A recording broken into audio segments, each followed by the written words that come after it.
Hey, world changers, welcome to your podcast. I'm AmickyCarol and I travel the world with a sense of adventure and purpose, exploring, learning, having fun, and meeting remarkable individuals who are transforming their communities and beyond. Join me as we dive into the inspiring journeys of change makers from every corner of the globe. Tune in weekly for stories that might just change your life, ignite your passion, and show you how ordinary people can create extraordinary impact. Subscribe now on your favorite podcast platform and follow us on social media at World Changers PC and get ready to take off.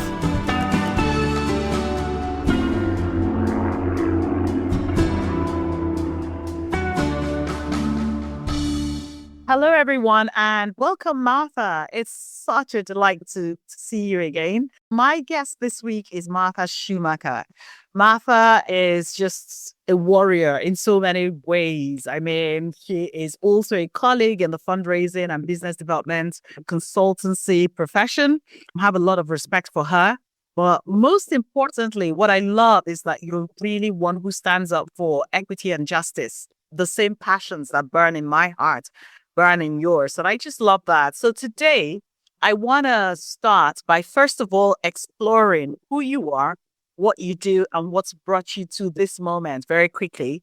And then we can talk about how you're a world changer and then dive into the US, which is where you're from. But just for anyone who's listening, regardless of when you get to it, we're recording this on Thursday, the 17th of April, 2025.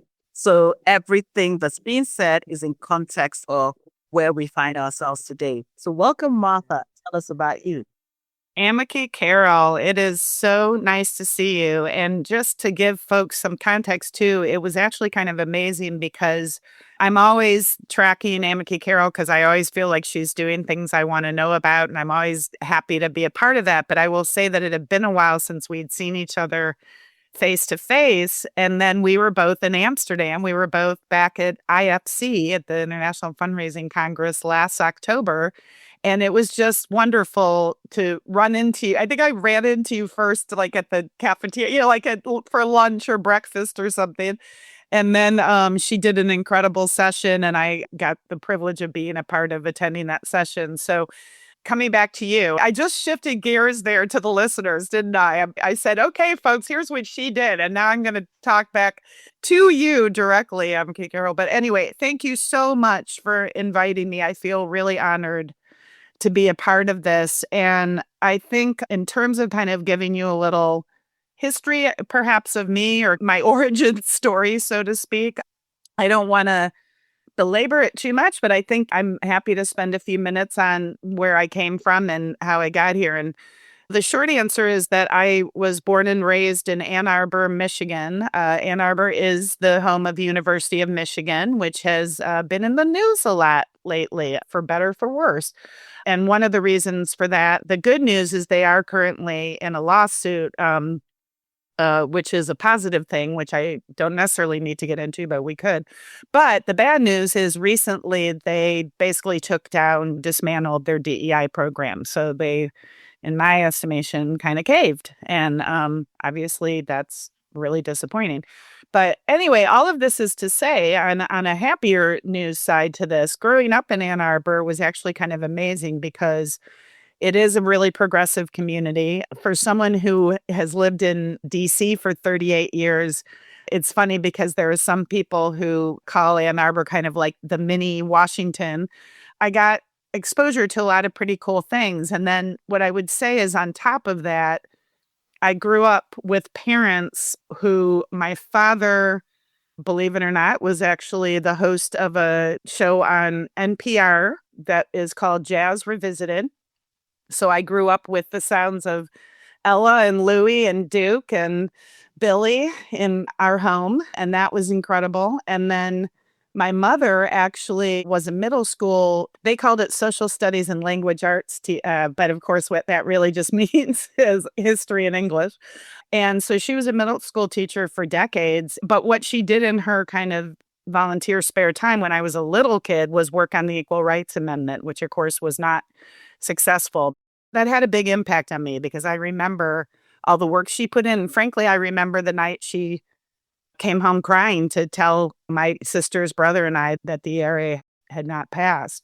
It's interesting because I think all of these things are to say that in terms of human rights and civil rights, there was a lot of that in my home, but I would also add, I appreciate very much your comments about my commitment to equity and justice, because I would also add, though, that as someone who has not had the lived experience of people of the global majority, I think that it took me many more years than just my 0 to 18 in Ann Arbor to get it. That while I can always be an ally and activist and advocate, that's not a lived experience I have. And so I tread very lightly and carefully on that and try to be really careful around things like, frankly, virtue signaling. I do what I can to help, but it doesn't mean that I personally will ever know the complexities of and the experience of being a person of the global majority. So anyway, I grew up in Ann Arbor, and then I went to Indiana University and thought I was going to go into journalism and ended up not taking that path. And who knows, maybe that's good news.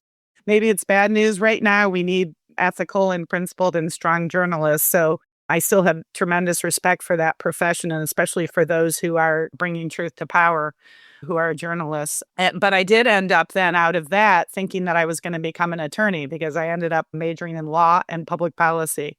And so when I left IU, I moved to DC, and I was a paralegal working at a large law firm. And it took me maybe a year to realize that maybe I didn't want to become an attorney after all. That's when I found really the nonprofit space. I had known about nonprofits and NGOs and INGOs, since I was quite young. However, it wasn't really until I got to this law firm and realized this was not what I wanted to do that I started looking around DC and started seeing some of the amazing work happening at nonprofits there. So when I left that law firm after 3 years, I went into working with environmental organizations. And so I was with a small group called Institute for Conservation Leadership. And then I moved on to Greenpeace. And then the vast majority of my in-house career, actually after Greenpeace, was at Defenders of Wildlife. And then I became a consultant. All very fascinating stuff. It's interesting. Okay, to get that background in many ways. And I don't even know, but I've heard this terminology bandied around quite a bit. You were an eco warrior before it was cool to be one. That's an interesting idea. I would love to say that. I certainly was not the person, for example, at Greenpeace who goes and takes on the whalers. I've never been that program person on the ground. But the good news is, yeah, from a fundraising standpoint, I was in-house at all of those places doing that work and doing my best to raise as much money as possible to support those missions. And if there's one thing we're both passionate about, is fundraising. Because for me, I really think we're the ones who make all the great stuff happen. I love that. Okay, so now that we have a little bit of a background, I'd really like to explore if you have one moment when you felt like you were truly making a significant difference in the world around you. As no doubt anyone listening will know, these questions came to me in advance, and it's been really interesting, right? I really encourage people who are listening to this to ask themselves that same question, because it's kind of a fun exercise, and it's also a really important exercise, especially during these times when the level of exhaustion and burnout and worries and staying up nights is at an all-time high. And so it's so important to bring it back to, why are we doing this? Why are we here? What does this all mean to us? And are we really making a difference? I think some of the speaking of change makers, some of the people like the Voulet and Bernard Ross, and oh my gosh, if we want to go really big, think of people like Brene Brown. And we've got a lot of folks out there, right, who are those big thinkers. And at the end of the day, a lot of the issues that get brought up, especially by people like Voulet, are we making a difference? Are we doing what we should be doing to really advance these missions? And it's a really important question. And I think I thought of, if you'll give me a little grace here, I'm going to give you 2 examples. And this is probably because I'm a Gemini, AmickyCarol. I don't know that I can make one. I don't know. I can just give you one example. So I'm going to try to do 2 here. And one is when I was in-house. And again, I was in-house for roughly 15 years. And so when I was in-house, I think the moment that probably meant the most to me, which is a really hard thing to pin down, right? But I think it was when I began at Defenders of Wildlife, and I was there 9 years. It just happened to be right when the wolves were being reintroduced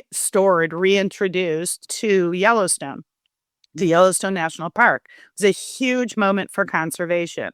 And it really wasn't just about the wolves, right? It was really about what does this mean to the larger ecosystem and to restoring these keystone, they're called predators, to this system. And it had been, of course, a long, long battle to make this happen. And I just very fortuitously happened to join Defenders about 6 months before the first round of wolves were restored. They were restored over kind of a 1 year time period. And what was maybe the most incredible kind of on the ground moment about that is it's one thing to be in Washington when that's happening. But the reality was we were taking donors on trips to Yellowstone, had been doing that long before the wolves were restored. But then for those 9 years, I got to go every year and we got to see the wolves and we got to see what was happening. And frankly, people were coming from all over the world, right, to see these wolves. And so the impact it had, the difference it had for conservation, and of course, the impact those wolves had on the rest of the wildlife and even the ecosystem itself there in Yellowstone. So that was pretty exciting.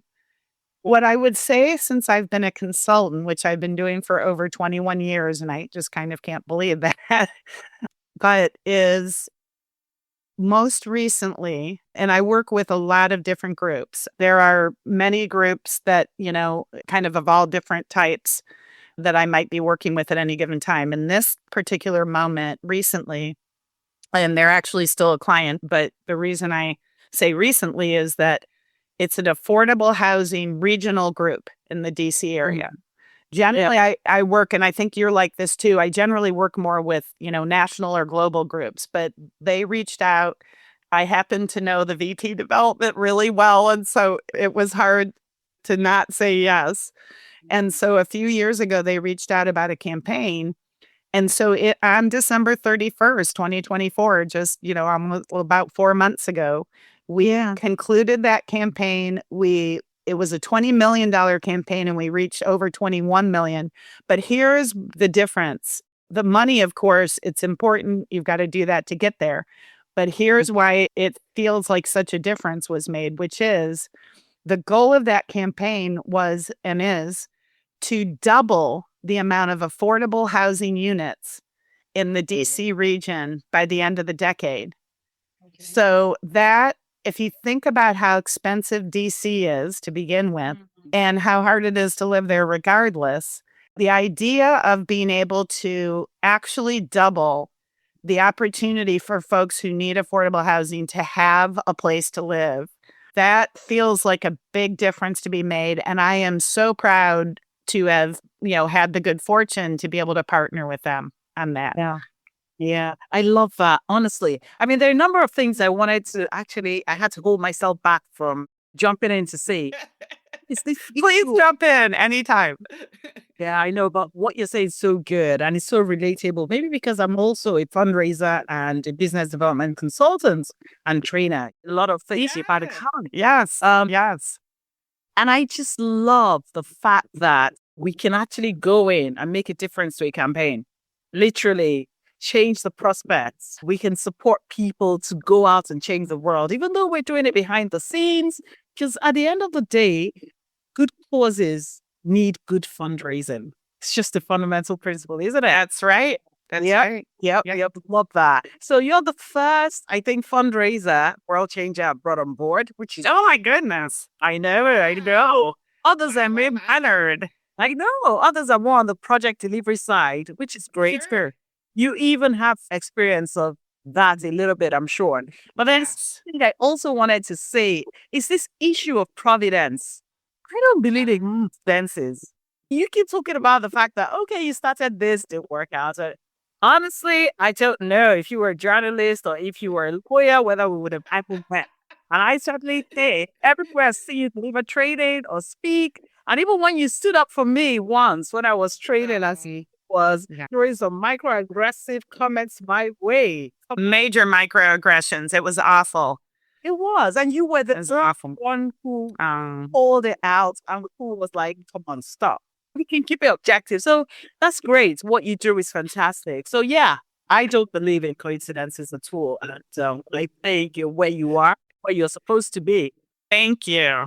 Yeah, Thank you. some people, I don't know if you're a person of faith, but people of faith will call them God incidences. So he is guiding your steps where you need to be just at the right time to do just what you're supposed to do. Well, I will say to you that I'm someone who was raised Catholic, but I left the Catholic Church in my teens. But I am someone who is spiritual. So I do believe in spirituality. And it's funny you say this because you're a youngin'. I had never asked you your age, but I got to believe you're younger than me. And if you're not, wow. But anyway, so I just was going to say that I'm at this place in my life now. And so in May, I'll be 62. And the reason I bring that up in this, thank you. And the reason I bring this up on the when in May, I couldn't resist. Sorry. Oh, May 26th, May 26th. Because I'm a May baby as well. But I'm in eight. So in a couple of weeks before it. So does that mean you're Taurus? Is that right? Yes. I'll go even that. Yep. Are you a classic Taurus? Because I'm a classic Gemini for sure. The reality is I don't know much about these things. I think I'm me. I broke the mold. I'm not fitting into any of those, generalizations. So, hi. And by the way, I am not an astrologist, nor do I know much about it. I just know that some people really subscribe to it. And I will say, anyway. Well, all of this is to say, I appreciate that kind comment. And what's funny is where I was going with the age part is I'm at a place in my life where a lot of my peers are either retiring or starting to talk about retirement. And I'm just not there. So I think maybe you might be right because I still really love what I do. And so I'm not counting the days and counting the months or whatever till retirement. I'm still really enjoying it. So I love that. I really love that. Honestly, I don't have a retirement plan. I like it. You and I think, are in lockstep on that. Yeah. Absolutely. Because I do what I enjoy. I explore what I fancy. And honestly, I recognize that in many ways, that's quite a huge amount of privilege to be able to do that. Even when you were talking about sitting on clients, I only work with people and causes now that I want to. And I think that's great. So hopefully, long may that continue. I intend to keep forward with the things that I want to do until I drop. Yeah. I love that. Yeah. Okay. All right. Fantastic. So now I'd love to really come back to your home country because, oh my goodness, so much happening in the States, so much. And there is so much happening in the States. Yeah. Before we change the tone of this happy conversation, let's talk about DC and Ann Arbor. So lots and lots of people love going to the US to visit. So for somebody who's thinking about visiting, why is it important to make sure they don't miss out on visiting DC, Washington, DC, for instance? Like, why should that be on your bucket list? And then sell us some Ann Arbor if you can. Here's what I would say about DC is that we will get to, frankly, what's happening in DC. It's, wow. But for the moment, I will just say that DC is so vibrant. There's a lot of energy there. I don't know. There's good energy and bad energy probably everywhere. But I mean, it is our nation's capital. There is a lot of variety of everything from the arts to great food to really amazing people. I think what I love, and by the way, speaking of food, I just got to do a shout out. There is, as we've been talking about equity and justice today, there's this fabulous restaurant called Immigrant Food that's only a few blocks from the White House, which kind of makes me smile a little right now. But anyway, and they are founded by immigrants, employ only immigrants, and have a whole line of, I was going to have it within arm's reach, but it's not right now. I've got a cap from there that says immigrants make America great. But anyway, it's a nice, right? But the reason I'm bringing that anyway, aren't you? America's immigrants. Let's be fair. It is all immigrants. So So it's worth bearing that, keeping that in mind. yeah, exactly. Exactly. So anyway, but all of this is really just to say that I think at the end of the day, what I would say especially to people listening to this would be it's where it's really where a lot of the key core in NGO and INGO leaders and that, and the organizations themselves, right, are headquartered. So there is an incredible brain trust there. It is, I think, per capita, the most kind of overeducated city in the country. And that's cool. But I think more importantly, it is such a nonprofit mecca. It's such a hub for nonprofit thinking and innovation. And so that makes it very exciting. Yeah, I know your museums are amazing. And of course, if you can book to go into the White House, it's worth going to visit, right? It is worth going to visit. And yes, you do have to book in advance. But to your point about the museums, I mean, certainly the mall, just the mall itself, and all of the many Smithsonian museums, that you could spend days wandering through those. So yeah, it's fantastic. Okay, cool. So that should be on everyone's bucket list if you go to the US. Now, tell us about Ann Arbor. What's most incredible to me about it is that it's only about 150,000 people, which I say only just because compared to DC, what's called the DMV, Detroit, Maryland, Virginia, in that area, there are about 6 million people. Now, in Detroit, which Ann Arbor is about 45 minutes from, there are roughly 4 to 5 million people, which I think a lot of people don't realize. So if you drive a little bit east of Ann Arbor, you do start to get to a metro area that's almost as big as the DC metro area. But Ann Arbor itself is smaller. But what's incredible about it is because of the university, there's a lot of kind of punching above its weight, meaning you'll go to a particular, let's say, a show, and many of them are kind of Broadway level because you've got this incredible university program that's got theater and music, et cetera. It's kind of amazing how on any given night of the week, you can go out in Ann Arbor and you can see 5 different great shows. So it actually has all that culture without being I don't want to say, because I don't want to say anything negative whatsoever about DC, but I just mean you pull up, you park, it's a little easier, right, to manage Ann Arbor sometimes than kind of coming and going in DC. But yeah, and I think the other thing too is Ann Arbor's just always been a really progressive town that has been very focused on human rights. Now, that said, growing up there, I can tell you that growing up in Ann Arbor was at that point largely white and not terribly diverse. That has changed considerably, but it's still nowhere near as culturally and racially diverse, for example, as DC is. Okay. All righty, cool. So you definitely recommend it when one is doing a road trip and going through Michigan. I do. I do. Yeah, there's a lot. It has a lot to offer for sure. Okay, all right, fantastic. And before we let you go, I really want to get into a little bit about what's happening in America because we're just here observing, watching, wondering, sometimes amused, other times really astounded. Yeah. If you could kind of link it into what you're working on, because so just how does it affect you and what are your thoughts on it? We're talking about mid-April 2025. So next week will be 90 days since inauguration, which is hard to believe because the level at which things have been happening feels like a lot longer than that. So I think context would be a couple of things. First of all, to give a sense of the ripple effect of some of the things that have happened, right? So, for example, the government grants that have been either frozen or completely cut.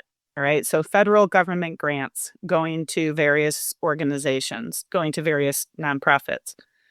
The impact of that has already been felt to the level that starting last week, starting the week of, what would that be, like April 7th, the Chronicle of Philanthropy has created a nonprofit, NGO, obviously, layoff tracker. So we have already here in the US, through this layoff tracker, we know that we've already lost 10,000 nonprofit role positions. There have been 10,000 nonprofit layoffs already. Wow. And that's just as of last week. A direct result of the cuts.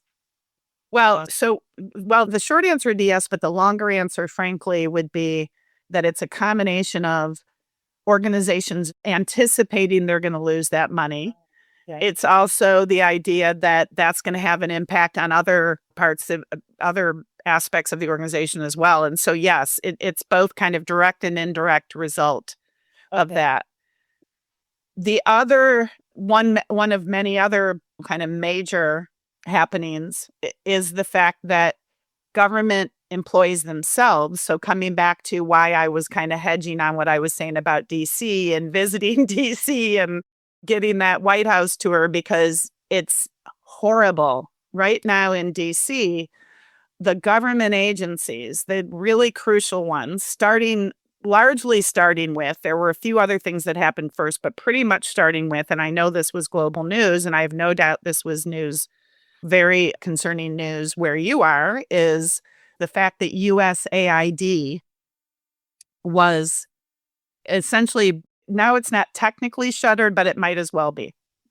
So it went from being this crucial organization that had been funding many, many key programs overseas, including particularly health and countries that had food security issues and health issues, just completely dismantled. So it started with USAID. And now, since USAID, other agencies that have either been completely shuttered or at least reduced to the point that they can hardly function is everything from, again, USAID to Health and Human Services to the Department of Education. There's so many that it's like the list just goes on and on. But those would be some of the core key agencies, federal agencies, that now either don't exist or are so drastically reduced as to essentially be ineffective or able to even just keep up with the most basic of services. Oh, and sorry, I knew that I would leave out a really important one. Social Security Administration has been drastically reduced. In the US, when you are working for an organization, whatever it is, you pay into Social Security. And that's some of the key money that you have, the key financial resources you have when you retire. And so even that is being hit. So in other words, just agency after agency after agency is being reduced or completely disbanded. And so all part of Doge, which Elon Musk and co are part of, looking at its efficiencies. Yeah, the Department of Government Efficiency, which of course there are plenty of memes out there about. That's an interesting name because it's not feeling terribly efficient. But anyways, so yes, you're exactly right, AmickyCarol. That's been kind of the umbrella under which all of these agencies have been hit hard. And then of course you have the fact that a lot of these, really all of these agencies, whether it's Health and Human Services, whether it's State Department, whether it's one of the departments of, well, I mentioned education, but education, energy, et cetera, all of these different departments, all of these different cabinet heads who have been put in, they're all extremely conservative people. And beyond that, I can't think of one, and that's part of why I'm sitting here hedging and looking for words, which is not typical for me. I can't think of a single one who actually has what I would call real experience, like legit experience in those areas. So people are being the heads of those departments, in other words, the cabinet, who don't have even a baseline level of understanding of how to run a government agency, and they're heading up those agencies. Yeah, that's politics, risky business, isn't it? And that's the thing about power. When people have power, you're never certain how they will use it. I don't think power itself is a bad thing. I just think it's like money. It takes on the appearance of the one who has it. But let me just Yes. focus on USAID because that's the thing, at the very least, that'll affect more people around the world with every sympathy and all the other things affect you guys in the US. But yeah, thinking about USAID, Yes. is there any merit to the claims that it was a tool of the, I don't know, FBI, CIA for causing instability in many places around the world? Because I think around the world, from my understanding and just gauging conversations that I see, a lot of people aren't that heartbroken at the fact that agency was pulled. And I don't know if there's any merit to activations to the fact that they've used it. And I know, certainly, if I look at American foreign policy as somebody of African descent, I'm not particularly pleased about what people Clinton did, illegally, for instance. What's happened in Sudan? In fact, what still happens? What are your views around what maybe should have been done instead? Yeah. So a couple of thoughts. One is my husband, Casey, and I have actually two extremely close friends, one of whom was a senior person at USAID. And so, in terms of like the person in my life that I'm closest to that has any, real kind of intimate understanding of and day to day workings at USAID, it's her, right? So she's just one person. But what I will say is she was there 12 years.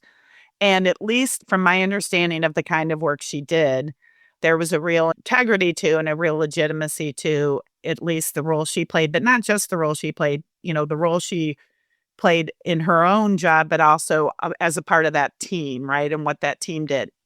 Yeah. Having said that, I hear you loud and clear. I would never, I think in a million years, I don't care whether it's a government agency, an NGO, a private, I don't care which of the three sectors it is. I would never believe that an organization that large with those types of resources wouldn't have elements of it that were problematic, that maybe even were corrupt. I mean, I think that's all totally fair. Where I, though, guess that I have my biggest concerns at this point really has to do with we do know, though, because we have fact-based evidence versus fake news, right? That certain communities, literally, there are now documented people in certain communities dying because they do not have basic access even to whether it's, water, whether it's in the case of USAID, it generally is more like certain medicine, like we know that it was absolutely not a perfect system. I think your point's 100% legit, but we also at the same time, right, know that there are literally whole communities who are either now sicker or in some cases literally people documented as dying because a bare minimum of services or medicines or again just baseline are not getting to some of these communities. And that's where I get, as you can probably tell, get worked up because it's not okay. That's heartbreaking, honestly. It really is. And I think for me, what it just shows me yet again is that we cannot create dependency, which I think in so many ways we've done for so long. I remember about 10 years ago coming across a book by Dambisa Moyo called Dead Aid. And I really, had to agree with a lot of the stuff it said. And also from my experience working, particularly across developing countries in Africa, I have seen so much harm done by people who relied on aid, it being pulled suddenly. And history's shown us over and over again, this is more likely to happen than not. You just can't say forever that you'll keep. So I just always wonder whether it's intentional for people to give that level of support and keep the dependency on it sustainable. And you and I know as fundraisers, we will never go into an organization to help with sustainability and not create diverse sources of income.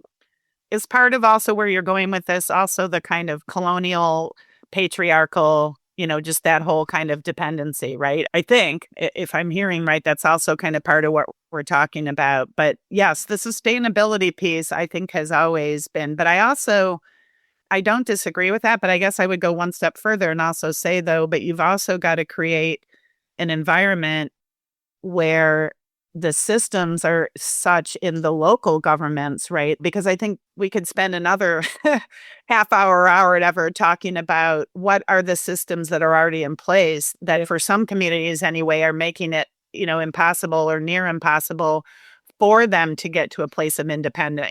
Oh God, that sounds like another conversation. So will you come back on the podcast, explore dependency? And, you and I also are quite passionate. And this was a talk I was giving at the IFC around making sure that, those colonial systems of funding are eradicated. More and more Yeah.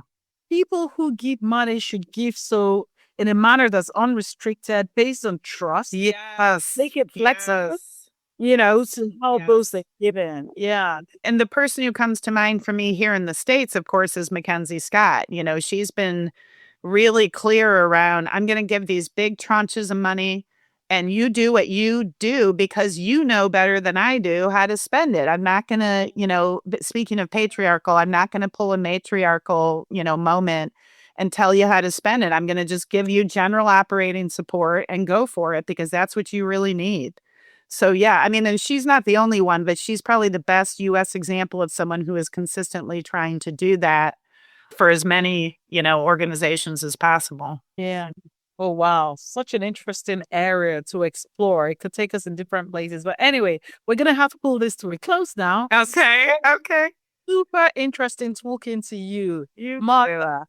Just tell me, I mean, what is it that we've not covered that you would have hoped to bring out? Number one, bearing in mind you're coming back again. You said yes. And also, how can people get in touch with you? Yeah, sure.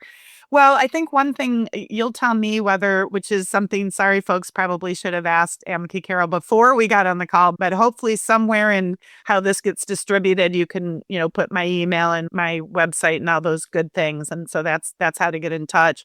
What I would say is, I'm really glad you asked that question because I would say the one thing, and there's so many, again, with what's happening in the US right now, that section of our discussion today could have, been the whole thing and then some. But I think the one thing I didn't cover that is probably my greatest concern right now is something that philanthropic historian Benjamin Soskis is his name, Soskis.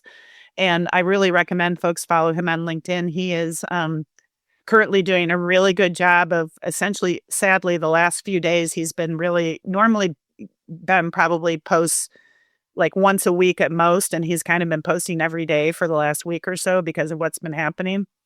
And the big thing that's happening right now is that the tax exempt status of certain organizations are being threatened by the administration.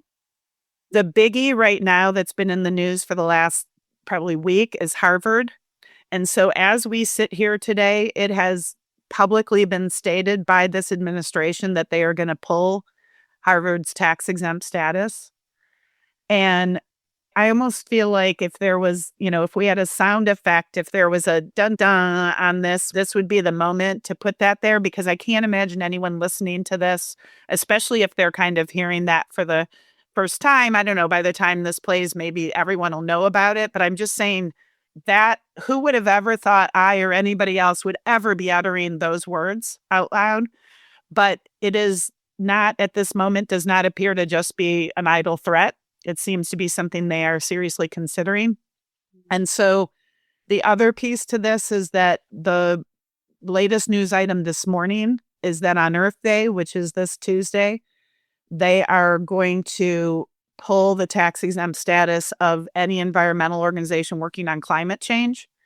It's not that I want to leave us on a Debbie Downer note, so to speak, but I guess what I want to say is if we are at a place in America where organizations, nonprofits who live and die by their tax exempt status, who frankly, if they get their tax exempt status taken away, sure, there are still people who would give, but the likelihood that you could come close to raising as much or come close to having the same level of vibrancy and robust services, it's pretty much unimaginable. We're in a time where maybe not 100% of my colleagues agree with me on this, but I think we're getting closer to 75 or 80. It's just feeling more and more like an authoritarian regime. And so I am going to say those words. And I thought long and hard about whether I wanted to say those words on a podcast, but I'm sorry, when you get to a place where someone is literally threatening to take away your tax-exempt status because you dared to go against them, that you dared to say anything, against or bow to anything that they're trying to make you do. That's what it feels like to me. So I guess what I'm saying is to put it into a perhaps a little less dramatic, but still hopefully profound context is that is when you now go to a place where being able to provide those services, being able to continue business as usual day to day, that's not possible when you're a leader of an organization who is now having to meet with leaders of other organizations to figure out what your contingency plan is if they pull your tax-exempt status. So that's where we are right now in the United States. And it's hard. And so I guess to end on a happier note, I'll take all of that. And honestly, this is serious business because I've been following the Harvard story, and I'm sure many people have been. And I think underpinning that is also the fundamental rights to free speech. But I'm horrified. I thought that was what this government stood for. It almost feels like somebody else has hijacked every single thing, but I guess it's not something that we can get into. And I hope we can do that second part soon, because these are all really good things I'd love to explore a little bit about. But where would we be if we couldn't, respectfully agree to disagree, or just state, how we see things? We don't always have to have the same perspective, but that's also good. Well, all I was going to build on that, because I agree 1,000%, and I'm very glad you brought up the First Amendment, is that Ben Soskas, who I mentioned, who's this philanthropic historian, that's exactly what his posts are about. Like his most recent post yesterday, although there's probably been one since we've been on today, was about the First Amendment. Was that he's trying to make a point of like, hey, I'm not coming on here trying to say what people should necessarily believe. He's like, I know what I believe. He's like, but what I'm not okay with is that this is completely flagrantly ignoring the First Amendment. So maybe flagrantly too. Okay. So yes, it is about the First Amendment, and it's also about the balance of power, because right now the legislative branch just really has no power right now, and even the legal branch, of which there have been some pretty stunning moments of them trying to push back, that's being ignored. So yeah, the three branches, there's only one right now that seems to be having any power, and that's not what the founding fathers intended. Oh, wow. Listen, on that note, I just remind people, you might wonder why we care. The truth is, it's Harvard who hopefully can withstand this. But what about when they come for the rest of us? Exactly. That's right. Yeah, because injustice anywhere represents the potential for injustice everywhere. Everywhere. Exactly. So, yeah, that's right. Martha, I want to thank you again for joining me. It's been so lovely, as always, talk to you. Can't wait to do this again. Thank you again so much for having me on. It's such a pleasure talking. And yes, I'm happy to talk again at whatever point, but I wish you the very best as well. Yeah. All righty. Take care. Thank you so much for joining me on today's episode of World Changers Podcast. I hope you're feeling as inspired as I am by today's conversation. Remember, the power to create changes within each of us. If you were inspired by today's episode, don't forget to subscribe, share it with a friend, and leave us a review. It really helps to spread the word and inspire even more world changers. And be sure to follow us on social media at World Changers PC for updates, behind the scenes content, and more inspiring stories. Until next time, keep exploring, keep making a difference, and remember, you can be a world changer.